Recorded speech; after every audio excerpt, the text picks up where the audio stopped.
તમે તમારા ઘરોમાં, ફાર્મ હાઉસીસમાં, ઓફિસોમાં જો ઓનલાઈન સીસીટીવી કેમેરાઓ લગાડ્યા હોય તો માનનીય અધ્યક્ષશ્રી નેટવર્ક ઇન્સ્ટોલેશન પછી તરત જ ડિફોલ્ટ યુઝર નેમ અને પાસવર્ડ આપણે બદલવો જોઈએ।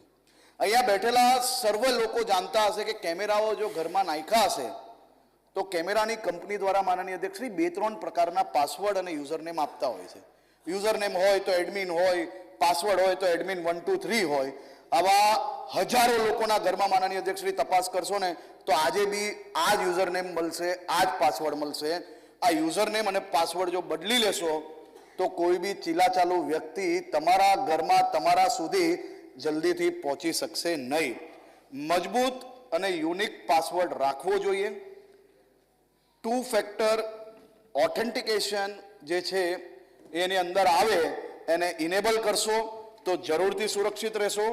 અનાવશ્યક ફીચર્સને ડિસેબલ કરવા, રિમોટ એક્સેસ જરૂરી હોય તો વીપીએન એટલે વર્ચ્યુઅલ પ્રાઇવેટ નેટવર્કનો ઉપયોગ કરવો, નેટવર્ક વિડીયો રેકોર્ડર અથવા ડીવીઆર લોક કરેલ સ્થાને રાખવા જેથી અનધિકૃત એક્સેસ આપણે રોકી શકાય। સીસીટીવી સિસ્ટમ પર અનધિકૃત પ્રવેશને બ્લોક કરવા, હાર્ડવેર તથા સોફ્ટવેરને ફાયરવોલ ઉપયોગ કરવો। માનનીય અધ્યક્ષશ્રી સીસીટીવી સિસ્ટમ ને ખાસ ડિટેક્શન સિસ્ટમ હોય તો તેનો ઉપયોગ કરવો જેથી હેકિંગના પ્રયત્નો થાય તો રિયલ ટાઈમ અપડેટ આપને મળતો રહેશે। તમારા સિસ્ટમની સાયબર સિક્યોરિટીની સાયબર પ્રોફેશનલ દ્વારા નિયમિત સિક્યુરિટી ઓડિટ કરાવવી અને જો આ બધું કરશો તો અમિતભાઈ હું તમને 100% ખાતરી આપું છું કે મારા રાજ્યની કોઈ બી મહિલા સીસીટીવીનો ભોગ નહીં બને એની 100% ખાતરી આપી શકું। માન્ય મંત્રી, માન્ય સભ્યશ્રી દર્શિતાબેન, ડોક્ટર દર્શિતાબેન।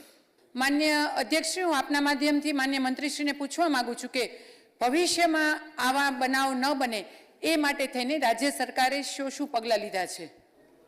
ગુના દાખલ થયાના 48 કલાકમાં જેમ મેં પહેલાં જણાવ્યું માનનીય અધ્યક્ષશ્રી, મુખ્ય બધા જ આરોપીઓને હજારો કિલોમીટર પારથી માનનીય અધ્યક્ષશ્રી લઈને એ લોકોને અરેસ્ટ કરવામાં આવ્યા છે।